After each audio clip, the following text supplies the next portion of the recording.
अस्सलामुअलैकुम नाजरीन, 8 फरवरी 2024 पाकिस्तान के लिए बेहद अहमियत का हामिल एक तारीख़ी दिन और सबसे बड़ा इलेक्शन जो है मुल्क की तारीख़ का, वो आज हम ऑब्ज़र्व कर रहे हैं। और इस वक्त आप मुल्क के सबसे बड़े नेटवर्क PTV न्यूज़ पर सबसे बड़ी ट्रांसमिशन जो है वो मुलाहिज़ा कर रहे हैं। आपको हम तमाम चीज़ों से आगाह रखेंगे और लम्हा ब लम्हा जो भी डेवलपमेंट्स हो रही हैं हम आपको बताएंगे। और इस वक्त चूँकि पोलिंग का आगाज़ हो चुका है, 8 बजे से लेकर 5 बजे तक का टाइम है और लोग बहुत बड़ी तादाद में इस वक्त हमें नज़र आ रहे हैं। बड़ी गहमा गहमी है, पोलिंग स्टेशन पर मौजूद हैं, लंबी लंबी लाइनें लगी हुई हैं लंबी कतारों में। और सबसे अच्छी बात यह है कि ख़वातीन भी हमें बहुत बड़ी तादाद में इस वक्त नज़र आ रही हैं। यकीनन तारीख़ी लम्हा है और ये तारीख़ी वक्त है। आज शाम तक तमाम तर जो है सिचुएशन क्लियर हो जाएगी। इससे पहले कि मैं मज़ीद हम आगे बढ़ें, मेरे साथ चूँकि शहजाद रज़ा मौजूद हैं और मैं हूँ नाहिद चौधरी। शाम 4 बजे तक हम आपको तमाम तर मालूमात है पहुँचाएँगे। इससे पहले कि मैं दूसरे लोगों की तरफ जाऊँ, शहजाद इंट्रोडक्शन करवाएंगे बाकी सब लोगों का। आपके लिए एक अपील ये है हमारी तरफ से, हम सब की तरफ से, कि बाहर निकलें, वोट कास्ट करें और जो आपका जमहूरी हक है उसका ज़रूर इस्तेमाल करें। किसी भी कौम के लिए ये बहुत ज़रूरी होता है कि अगर वो अपनी किस्मत का फैसला करना चाहते हैं, अपनी किस्मत को बदलना चाहते हैं, वो बाहर निकलें और वोट कास्ट करें। जी बहुत बहुत शुक्रिया नाहिद और नाजरीन, एक दफ़ा फिर आपका वेलकम हमें ज्वाइन करने के लिए। और इस ट्रांसमिशन में मैं और नाहिद चौधरी आपका साथ देंगे और वर्चुअल सेट पे हमारी को होस्ट नाजिश खटक भी मौजूद हैं जो आपको अपडेट करेंगी स्पेसिफिकली हलकों के हवाले से और दीगर इन्फॉर्मेशन जो हमारे इलेक्शन सेल ने जमा करके रखी है। और इस मौके पे मैं कुछ ज़्यादा बात तो नहीं करना चाहूँगा, सिर्फ यही कहूँगा और रिपीट करूँगा जो नाहिद ने बात की कि बाहर निकलें, वोट कास्ट करें और अपनी तकदीर का, अपने मुल्क का फैसला खुद करें। हमारे साथ एक बहुत अच्छा प्रोमिनेंट एनालिस्ट का पैनल मौजूद है। मेरे दाएं जाने बैठे हैं डॉक्टर फारूक आदिल साहब, आप किसी तारुफ के मोहताज नहीं हैं। उनके साथ तशरीफ़ फरमा है शनीला अम्मार साहिबा।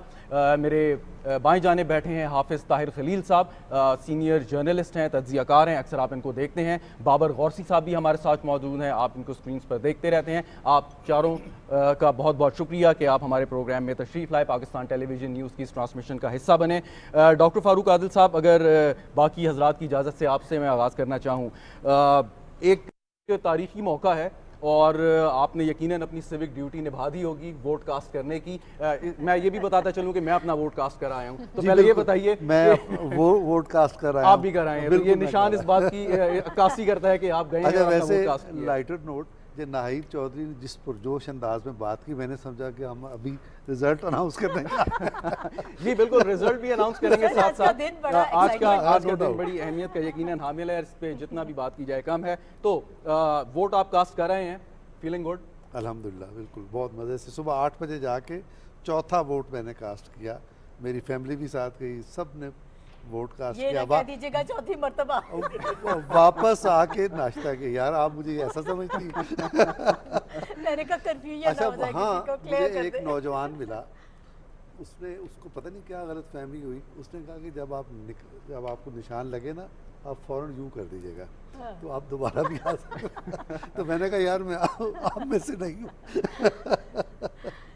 जी शनीला, आपने भी वोट कास्ट कर लिया, आपके हाथ के निशान से मेरे मुझे हाथ अंदाजा का है। निशान भी बता रहा है कि मैंने भी वोट कास्ट कर लिया और मैं भी सुबह 8:30 बजे के करीब चली गई थी पोलिंग स्टेशन और मैंने जाके अपना वोट जो था कास्ट कर दिया था। और कैसा उस वक्त तो खैर रश नहीं होगा यकीनन?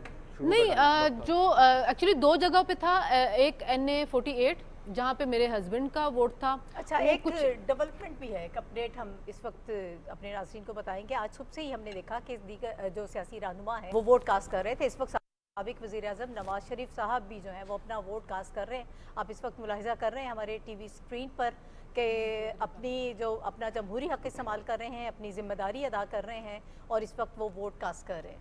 जी, मियाँ मोहम्मद नवाज शरीफ पाकिस्तान मुस्लिम लीग नवाज़ के कायद, और इनकी वापसी के बाद पार्टी में एक जान पड़ी। ये जो कहा जा रहा था कि पार्टी का वोटर मुतहर्रिक नहीं है, पार्टी में मायूसी है, मियाँ साहब की वापसी के बाद हमने देखा कि पार्टी खासी मुतहर्रिक नज़र आई और उन्होंने कई जलसे किए, बड़े जलसे किए और पूरा एक जो है एक शेड्यूल दिया था पाकिस्तान मुस्लिम लीग नवाज़ ने तकरीबन 1 माह पहले, और भरपूर तरीके से अपनी मुहिम का आगाज़ किया उन्होंने, और पाकिस्तान के तमाम इलाकों में, तमाम सूबों में, अहम शहरों में उन्होंने जलसे किए। शनील, आप अपनी बात मुकम्मल कर लीजिए। अच्छा, वो मेरे हस्बैंड का जिस हल्के में था, हम वहाँ पे गए 8 बजे के करीब और लाइन लगी हुई थी, तो हमें 60-70 के करीब लोग नजर आए और उसके अलावा भी गाड़ियाँ आ 8 रही बजे। थी। हाँ जी, मिडिल एज थे, यूथ मुझे उसमें नज़र नहीं आई, लेकिन मिडिल एज लोग थे, मर्द भी थे, ख़वातीन भी थी, वो आ रहे थे जोशो खरोश के साथ डालने के लिए। फिर जिस हल्के में मेरा था, मैं वहाँ पे गई तो वहाँ पे मुझे थोड़ी गहमा गहमी कम नज़र आई, लेकिन ये तक लोग आ रहे थे, लाइनें नहीं लगी हुई थी, लेकिन आ रही थी ख़वातीन और आके वोट डाल रही थी। और ये बात थी कि जो प्रोपेगेंडा किया जा रहा था सिक्योरिटी फोर्सेस को लेके, सब कुछ लेके, वो सब कॉपरेट कर रहे थे। कोई पोलिंग स्टेशन के अंदर नहीं था, सब सिक्योरिटी वाले पोलिंग स्टेशन के बहुत बाहर अच्छे थे, कोई arrangements इंटरफेयर किए नहीं गए कर रहा था, ठीक। बड़े स्मूथ तरीके से वोटिंग का प्रोसेस चल रहा था। जो कह रहे हैं जी डिले किया जाएगा, लोगों को रोका जाएगा, उनको पोलिंग स्टेशन नहीं मिलेंगे, ये ऐसा हर कुछ मर्तबा इस तरह की चीजें आपको ये पता है की कैसी की गई थी ना, rumors होती हैं। डिसइंफॉर्मेशन फैलाई गई थी, लेकिन ऐसा कुछ भी नहीं हो रहा, बड़े स्मूथली सारा वोटिंग का Very प्रोसेस good. चल रहा है। हाफिज साहब से जी हाँ, हाफिज साहब, एक चीज़ अगर मैं पूछूं, आप वोट तो यकीनन डालेंगे बाद में, लेकिन सवाल एक ये है कि नहीं, मैं फिर ये बताऊंगा कि वोट अभी तक कास्ट क्यों नहीं हो सका। ओके, वो भी बताइएगा। और ये जी। कि 2 या 3 दिन पहले तक लोग कह रहे थे जी इलेक्शन होंगे, सवाल कर रहे थे, आज आप क्या जवाब देंगे? क्या हम ये ख्वाब देख रहे हैं या वाकई इलेक्शन होंगे? नहीं, ये तो देखें, बड़ी कयास आराइयाँ भी चलती रही, अफवाहें भी चलती रहीं। इलेक्शन जो हमारा आज का जो इलेक्शन है, इसकी जो अगर हम मरहलावार इसकी तारीख देखें तो शुरू से ही इसमें कयास आराइयाँ, क्योंकि उसकी वजह ये थी कि असम्बली की जो रेजोल्यूशन थी प्रोविंशियल असम्बलीज़ की, वो मुख्तलिफ असम्बलियों की सॉरी मुख्तलिफ औकात में हुई, तो उससे फिर ये तय नहीं हो पा रहा था कि इलेक्शन जो है वो प्रोविंशियल असम्बलीज़ के पहले होंगे या नेशनल असम्बली के। सही। बहरहाल एक कंसेंसस डेवलप हो गया। आज हुआ ये था कि सुबह जब मैं मेरी सुबह 2 जगह एक असाइनमेंट थी और प्रोफेशनल ड्यूटीज़ थी, पोलिंग स्टेशन पर जाना पड़ गया मुझे। मेरी सुबह मुलाकात हुई मेलोडी में, कॉमनवेल्थ ऑब्जर्वर्स ग्रुप का एक डेलीगेशन आया हुआ जी था जी उधर। बिल्कुल हाँ। तो उनसे मेरी मुलाकात हुई तो उन्होंने कहा जी कि today is the great day for Pakistan. मैंने कहा बिल्कुल। तो मैंने उनसे पूछा, मैंने कहा कितने पोलिंग स्टेशन ऑब्जर्व किए हैं? ये है तकरीबन 8:45 बजे की बात। उन्होंने कहा जी अभी तो हम पहले पोलिंग स्टेशन पर आए हैं, इससे पहले इलेक्शन कमीशन गए थे। ठीक। तो उन्होंने ये कहा जी कि हमने ये देखा है कि लोग जो हैं वो जमा हो रहे हैं, और वोट स्पेशली उन्होंने इस बात की तारीफ़ की कि पोलिंग स्टेशंस पर वोटर्स के लिए जो फैसिलिटीज़ दी गई हैं, जी। कहेंगे जी कि हमने देखा है कि वहाँ पर ख़ास तौर पर जो बुज़ुर्ग लोग हैं या स्पेशल पर्सनस हैं, उनके लिए रैंप्स बनाए गए हैं और उनको जो है तरजीही बुनियादों पर अंदर आने के लिए सही। एक्सेस दिया जा रहा सर है। इसी को जरा हम थोड़ी सी इसी हवाले से कुछ और डिटेल्स ले लेते जी, हैं कि इस वक्त ग्राउंड पर सिचुएशन क्या है। हमारे नुमाइंदे पूरे मुल्क में इस वक्त मौजूद हैं और हर पोलिंग स्टेशन से हमें दिखाएंगे कि वहाँ क्या सिचुएशन है, सारी मालूमात आप तक पहुँचाएंगे। लेकिन इसके लिए हमें जाना होगा नाजिश खटक की तरफ। Over to Nazish. बहुत शुक्रिया नाहिद। और जैसे कि नाहिद ने और शहजाद ने ऑलरेडी आपको बता दिया है, आम इंतखाबात 2024 का सुबह से ही हम आपको ट्रांसमिशन दे रहे हैं और सुबह से ही हम आपको बता रहे हैं। लेकिन इस वक्त मैं आप लोगों को बताना चाहूँगी कि मुल्क भर में बड़े बड़े टाकरे, बहुत बड़े बड़े मुकाबले किन के माबीच होने वाले हैं, और इसमें हम आपको ये भी बताते रहेंगे कौन जीतेगा कौन हारेगा वो तो एंड पे पता चलेगा। लेकिन इस वक्त हमारे पास सबसे बड़ा मुकाबला है सिराजुल हक, जो कि जमात इस्लामी के कैंडिडेट हैं, और उनका मुकाबला है मोहम्मद बशीर खान, आज़ाद उम्मीदवार से हल्का NH6 से, लोवरदीर से दोनों लड़ रहे हैं। कौमी असम्बली के हल्का NH6 का ये मुकाबला है बड़ा, सिराजुल हक और मोहम्मद बशीर खान जो कि आज़ाद उम्मीदवार हैं। ये सबसे बड़ा मुकाबला है। सबसे बड़ा तो नहीं कह सकते, बहुत सारे और भी बड़े मुकाबले हैं, लेकिन ये एक बड़ा मुकाबला है। और आगे एक और आप हमारी स्क्रीन पे देख सकते हैं, हल्का 223 का ये मुकाबला है किन के बीच। जी आप देख सकते हैं हमारी स्क्रीन पे, मोहम्मद हसाम मिर्ज़ा है JDA से और उनका मुकाबला है हाजी रसूल बख्श, पीपल्स पार्टी के कैंडिडेट हैं। इन दोनों के माबैन बड़ा मुकाबला होने जा रहा है। और ये बदीन हल्का 223 है कौमी असम्बली का, हाजी रसूल बख्श चांडियो और मोहम्मद हसाम मिर्ज़ा के माबीन ये बड़ा मुकाबला है। जी नेक्स्ट मुकाबले की तरफ भी बढ़ेंगे, लेकिन मैं बैक टू द स्टूडियो जाना चाहूँगी। Nahid, over to you. जी बहुत शुक्रिया नाजिश। और अभी हाफिज साहब बात कर रहे थे कुछ अरेंजमेंट्स के हवाले से, हमें बता रहे थे कि इंतजामात कैसे रहे। सर मैं आपकी तरफ आऊँगी, जरा बाबर से पूछ लेते। बाबर, आपने वोट कास्ट कर लिए? मैं तो वोट इसलिए नहीं कास्ट कर सकता फ्रैंकली, मैं कह भी सकता था कि मैंने पोस्टल बैलेट कर लिए, लेकिन मेरा वोट ही मेरे डिस्ट्रिक्ट मिनारवाल में है, तो मैं तो वहाँ नहीं जा सकता था, इसलिए मैं वोट नहीं कास्ट कर हालांकि सकता। वहाँ पर बहुत इंटरेस्टिंग जी कंपटीशन हाँ, हो रहा है। हालांकि कि मेरे हल्के एक का क्रिश्चियन दानियल जो है- अजीज जो है वो वहाँ पे इलेक्शन लड़ रहा है आज़ाद असीस जी। चलिए अब इससे आगे बढ़ते हैं। आज के दिन के हवाले से बात थोड़ी सी कर लेते हैं, फिर इसके बाद टर्न आउट जी, जी। और जो बाकी सारे अरेंजमेंट्स हैं इस पे बात करेंगे। कैसा महसूस कर रहे हैं? बहुत सारी अफवाहें थी, लेकिन उसके बावजूद जो है वो आज इलेक्शन। एक मिनट रोकेंगे आपको। मियां मोहम्मद नवाज शरीफ साहब इस वक्त मीडिया से गुफ्तगू कर रहे हैं, पहले आपको वो दिखाते हैं। गाली गलौज का जो कल्चर है और कौम को वर्गलाने का और कौम को जो है ना वो बिल्कुल दबाव बर्बाद करने का जो कल्चर है, इंशाल्लाह इसका खात्मा होगा। लोगों के लिए ज़िंदगियों में आसानियाँ आएंगी, महंगाई का इंशाल्लाह ताला खात्मा होगा और पाकिस्तान के लोग खुशहाल ज़िंदगी इंशाल्लाह बसर कर सकेंगे। और यही लोगों का आज लोगों की तमन्ना है, लोगों का ख्वाब है। इस ख्वाब को पूरा होना चाहिए, शर्मिंदा ताबीर होना चाहिए। इन लोगों ने आके इस ख्वाब को बखेरा और ख़राब किया और जिससे हमारे मुआशरे में बिगाड़ पैदा हुआ। हमारा मुआशरा इससे पहले बिल्कुल ठीक चल रहा था, इन्होंने आके उसमें ये बहुत बड़ी जद पहुंचाई है। हम इंशाल्लाह इसको ठीक करेंगे।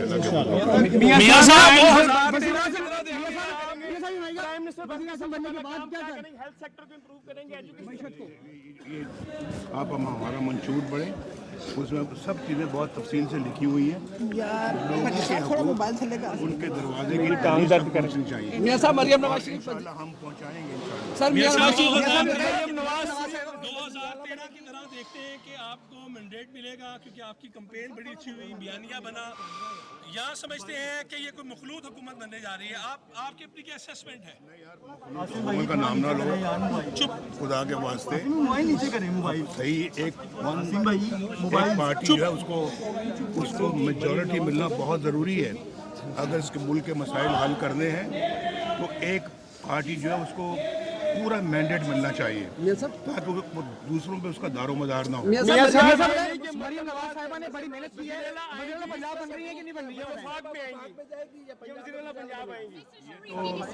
रिजल्ट के बाद इंशाल्लाह फैसला होगा और ये पार्टी फैसला करेगी। मैं अकेला फैसला तो नहीं करता। मैं सब आपकी ख्वाहिश किया मरियम नवाज साहब को आने से ही वालिद के दिल की क्या है ख्वाहिश?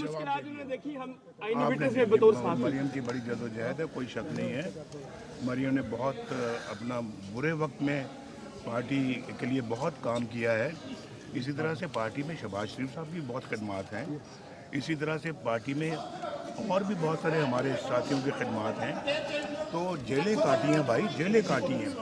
हमजा जैसे बच्चे ने जेलें काटी हैं, मरियम जेलें काटी हैं, अब बड़ों ने तो काटी हैं, शहबाज साहब ने या मैंने या और उन्हें कुर्बानियाँ दे के आज हम ये दिन देख रहे हैं, आज यहाँ आए हैं। ऐसे नहीं है। शेर धाड़ेगा, आप समझते हैं पूरे मुल्क के अंदर? मियां साहब शेर धाड़ेगा पूरे मुल्क के अंदर?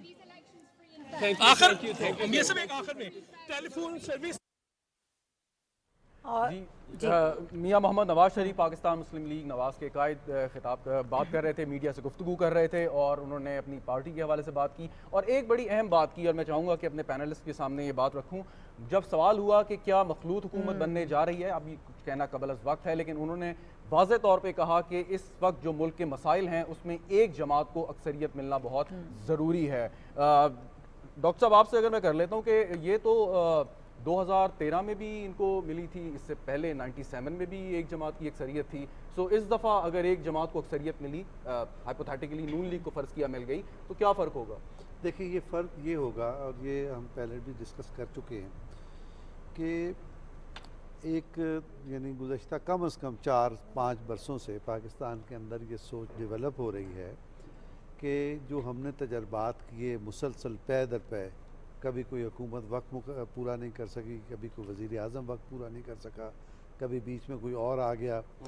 तो इन सारे तजर्बात ने 75 बरस पर जो मुहीत हैं ये तजर्बात, इन्होंने मुल्क के न सिर्फ निज़ाम का भट्टा बिठा दिया है बल्कि मैशत को तबाह कर दिया है और इतना तबाह कर दिया है कि हम यानी पूरे कदमों पर खड़े होने के काबिल नहीं रहे।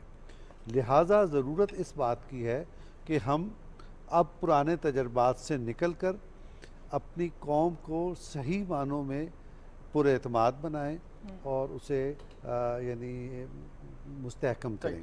तो इस वजह से मैं ये समझता हूँ, और मेरी कुछ मालूमात भी हैं, कि वो जो बेनज़ीर भुट्टो कहा करती थी ना कि न्यू सोशल कॉन्ट्रैक्ट, तो इस तरह के कॉन्ट्रैक्ट यकीनन पार्लियामेंट में होने चाहिए। और मैं ये समझता हूँ कि वक्त करीब है तो ये पार्लियामेंट में भी ज़रूर आएगा, लेकिन ये कॉन्ट्रैक्ट हमारे यहाँ हो चुका है, उस कॉन्ट्रैक्ट के तहत हम एतमाद की तरफ जा रहे हैं। ऐड करना चाहेंगी शकीला? देखिए, मेरा अपना ये ख्याल है कि जो हमारी एक इंतशार की, फसाद की जो सियासत रही है, इकॉनमी को हमने बहुत बुरे हालात में देखा कि एक टाइम आया था कि कहा जा रहा था कि बस पाकिस्तान डिफ़ॉल्ट कर रहा है, लेकिन चलें अब वो ब्लूमबर्ग की रिपोर्ट आ चुकी है कि पाकिस्तान पे डिफ़ॉल्ट का खतरा ख़त्म हो चुका है। तो मेरा, हमें सियासतदानों को अब आगे बढ़ना चाहिए। इंतकाम वाली सोच, एक दूसरे की लेग पुलिंग वाली सोच, उससे निकल के सिर्फ पाकिस्तान के मसाइल के ऊपर सोचना चाहिए। जैसे मरियम नवाज ने जो आखिरी स्पीच की थी कसूर में, उसने ये बात कही थी कि मेरी जब सियासत में दाखिला हुआ है तो मैंने सिर्फ यही देखा है कि इंतकाम लिया जा रहा है, जेलों में डाला जा रहा है, तो हम चाह रहे हैं एक पुरअमन पाकिस्तान। तो मेरे ख्याल में अब हर पाकिस्तानी की सोच है, तो एक क्लियर मैंडेट मिलेगा तो एक जमात क्लियरली पॉलिसीज बना सकेगी इकोनॉमी को। आपका इस वक्त सबसे बड़ा मसला इकोनॉमी है। सर्वे भी हुए हैं, जब लोगों से जाके पूछा गया कि आपका सबसे बड़ा मसला क्या है, किसी ने करप्शन नहीं कहा है, किसी ने दहशतगर्दी नहीं कहा, महंगाई। तो जब आपने उसको खत्म करना है तो आपको क्लियर पॉलिसी लेनी पड़ेगी। कर रही है आवाम को जो चीज, जाहिर है कि उन्होंने तो उसी पे फोकस करना है ना कि महंगाई खत्म हो। पॉलिसी बनाने के लिए एक मजबूत हुकूमत चाहिए। आप जरूर दूसरी पार्टीज को अपने साथ लेके आए, लेकिन वो पार्टी ऐसी नहीं होनी चाहिए कि आपको हर वक्त एक खदशा रहे कि मेरी अभी हुकूमत खत्म हो जाएगी, मेरी अभी हुकूमत खत्म हो जाएगी। या सबको अकोमोडेट करने के लिए आपको बहुत बड़ी कैबिनेट बनानी पड़े, जिसका मुल्क मुतहम्मिल नहीं हो सकता। सही है। अभी मैं बाकी लोगों को भी गुफ्तगू में शामिल करूंगी। बाबर, आपकी तरफ भी आऊंगी, हाफिज साहब आपकी तरफ भी हम आएंगे, लेकिन हमें नाजिश की तरफ जाना है। शहजाद, मेरा ख्याल है कुछ और मालूमात हम लेना चाह रहे हैं कि मुख्तलिफ हल्कों में जो बड़े बड़े टाकरे होने जा रहे हैं, आज सारी सिचुएशन है क्या, कितने बड़े मुकाबले हैं जो आज होने जा रहे हैं। नाजिश की तरफ चलते हैं। Over to Nazish. बहुत शुक्रिया नाहिद। जी बिल्कुल, जैसे हम आपको बता रहे हैं, इस वक्त हमारे पास नुमाइंदे मौजूद हैं। NA44 से मरियम है, उनसे जानते हैं कि वहाँ के हल्के में क्या सूरत हाल है, कितने पोलिंग स्टेशंस पे वो जा चुकी हैं और कितने वोट जो हैं वो पोल हो चुके हैं। जी अस्सलाम वालेकुम मरियम, बताइए प्लीज़, आगाह कीजिए। जी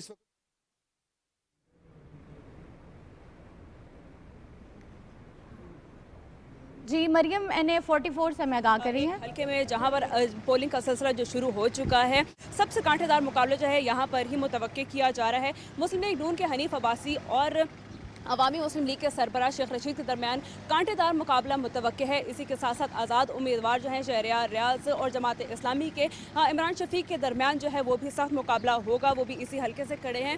इसके अलावा अगर बात की जाए कि यहाँ पर कुल वोटर्स की तादाद जो है वो 5 लाख के करीब है, जबकि मर्द और ख़वातीन वोटर्स की तादाद 2-2 लाख के करीब है और 371 के करीब जो है वो पोलिंग स्टेशन बनाए गए हैं। और इंतखाबी अमल के लिए 300 जायद जो है वो प्रिजाइडिंग अफसरान अपनी ड्यूटी पर मामूर होंगे, जिनके साथ जो है 1800 के करीब जो है वो असिस्टेंट प्रिजाइडिंग ऑफिसर जो है वो अपनी ड्यूटी करेंगे।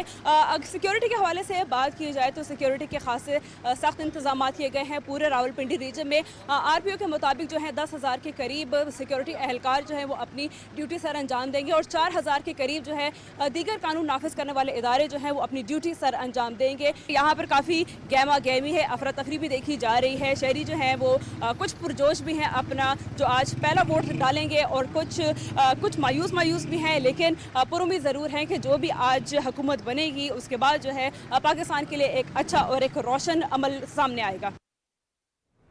जी बहुत शुक्रिया मरियम। इसके साथ ही हमारे पास राहील भी हैं ट्रकवाल से, उनसे भी जानते हैं कि वहाँ पर क्या सिचुएशन है। जी अस्सलाम वालेकुम, बताइए, आगाह कीजिए वहाँ पे। इस वक्त मैं मौजूद हूँ पोलिंग स्टेशन नंबर 150 में। ये मोहम्मद अली एलिमेंट्री स्कूल है चकवाल शहर में। इसके प्रिजाइडिंग अफसर हैं यहाँ पर फैज़ जमान साहब। आइए उनसे बात करते हैं। ये पोलिंग स्टेशन नंबर 150 है, government elementary school Mohammad Ali Chakwal. यहाँ पे NA58 और PP20 के वोट पोल हो रहे हैं और यहाँ पे टोटल वोटों की तादाद 2192 है, 2112। 4 पोलिंग बूथ बनाए गए हैं, 2 ख़वातीन के लिए और 2 मर्दों के लिए। और पोलिंग स्मूथ चल रही है और इसमें कोई किसी किस्म की दिक्कत का सामना नहीं है। वोटर मुतमईन जा रहे हैं और जो पोलिंग का अमल है ये सुबह 8 बजे शुरू हो गया था। 8 बजे शुरू हो गया था, पोलिंग एजेंट भी आ गए थे। 5 बजे तक पोलिंग जारी रहनी है, उसके बाद हमने रिजल्ट काउंट कर दिया। फैज़ ज़मान साहब जो बता रहे थे कि यहाँ पर पोलिंग स्टेशन नंबर 150 में जो पोलिंग का अमल है वो बड़ी स्मूथली जारी है और लोग जोकता जोक आ रहे हैं और वोट अपना कास्ट कर रहे हैं। जी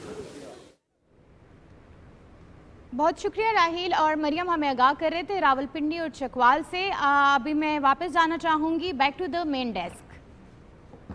जी, मुख्तलिफ हलकों की इस वक्त जो मालूमात हैं वो हम आप तक पहुंचा रहे हैं। लोग निकल रहे हैं, बड़ी तादाद में निकल रहे हैं और वोट कास्ट करने के लिए हम भी आपसे बार बार अपील कर रहे हैं। लेकिन इसके साथ साथ एक चीज़ और बड़ी ज़रूरी है शहजाद, हमने देखा लोग बड़ी एफर्ट के साथ घर से बाहर निकलते हैं, लेकिन बाज़ औक़ात ऐसा होता है कि वोट आपका ज़ाया हो जाता है, उसका तरीक़ाकार ठीक नहीं होता। आप ओरिजिनल अपना ID कार्ड लेकर जाएँ और अगर आपका ID कार्ड एक्सपायर हो गया है तब भी वो काम करेगा और उस पर भी आप वोट कास्ट कर सकते हैं। जब बैलेट पेपर के ऊपर आप मोहर लगाते हैं उसको फौरी तौर पर जब फोल्ड कर दिया जाता है तो वो 2 निशानों पर लग जाता है, इससे भी आपका वोट जो है वो ज़ाया हो जाता है। सिर्फ एक निशान के ऊपर आपने मोहर लगानी है और बड़ा सोच समझ के आपने जो भी अपना फैसला करना है वो करें, लेकिन एहतियात के साथ वोट कास्ट करें ताकि आपका वोट जो है वो ज़ाया ना हो।